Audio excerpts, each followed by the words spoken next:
Medicines వాడి వాడి body chemical factory అయిందా? క్యూర్ అవ్వాలంటే మార్చాల్సింది మందులు కాదు, మీ ఆహారపు అలవాట్లు.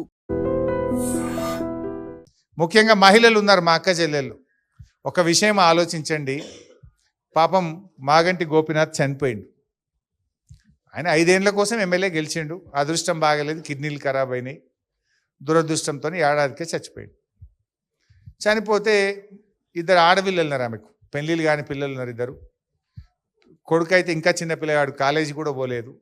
ఒక్క పిల్లల పెళ్ళిళ్ళు కాలే, 2 ఆడపిల్లలు ఉన్నారు.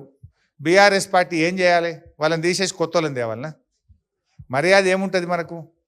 పాపం ఆయన చనిపోయిండు, ఆ కుటుంబాన్ని నిలబెట్టాలి, పెళ్లి కాని పిల్లలు ఉన్నారు అని ఆ అమ్మాయిని పార్టీ బాధ్యత తీసుకొని ఎమ్మెల్యే టికెట్ ఇచ్చి గెలిపిద్దామని కొట్లాడుతున్నారు. మొన్న కాంగ్రెస్ ఆయన ఒక మంత్రి పొన్నం ప్రభాకర్ అంటుండు. సరే ఇట్లే మీటింగ్ పెట్టుకుంటే మాగంటి గోపిని గుర్తు చేస్తూ అందరూ మాట్లాడుతుంటే, భర్త చనిపోయిన భార్య అంతా 2-3 నెలలు కాలే, కళ్ళలో నీళ్ళు వస్తాయా రావా? బాధ అనిపిస్తుందా అనిపించదా? భర్త చచ్చిపోతే ఆమె ఏడ్చింది. ఏడిస్తే ఆ పొన్నం ప్రభాకర్ ఏం మాట్లాడి విన్నారా మీరు?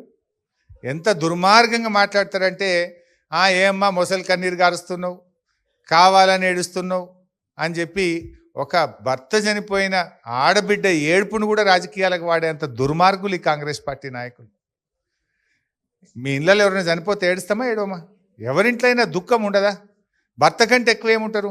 పెళ్లి కాని పిల్లలు ఉన్నారు, పిల్లలు సెటిల్ కాకపోయే, చదువులు పూర్తి కాకపోయే, ఎవరికి ఒకరికి ఉద్యోగం రాకపోయే, పిల్లలు ఇట్లుండే, ఇంత పెద్ద కుటుంబము, ఇంత మంచి పేరున్న గోపి గురించి అందరూ గొప్పగా చెప్తుంటే ఆ భార్య కళ్ళలో నీళ్ళు వస్తాయా రావా?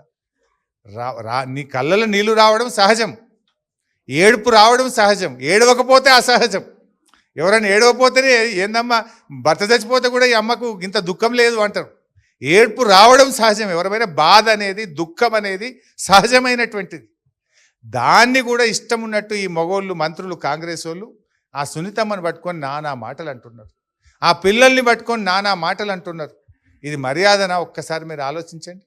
ఆడబిడ్డలుగా ఒక తోటి ఆడబిడ్డకు మీరు అండగా ఉండాలి, ఆ అమ్మను నిలబెట్టాల్సిన బాధ్యత మనందరి మీద ఉంది అని చెప్పి నేను మనవి చేస్తా ఉన్నా. ఈ అడ్డగోలు మాటలు మాట్లాడిన ఒక ఆడబిడ్డ మీద, భర్త కోల్పోయిన మహిళ మీద ఇష్టం వచ్చినట్టు నోరు మారేసుకున్న కాంగ్రెస్ వాళ్ళకు మీ ఓటుతో గుణపాఠం చెప్పాలని చెప్పి కోరుతా ఉన్నా.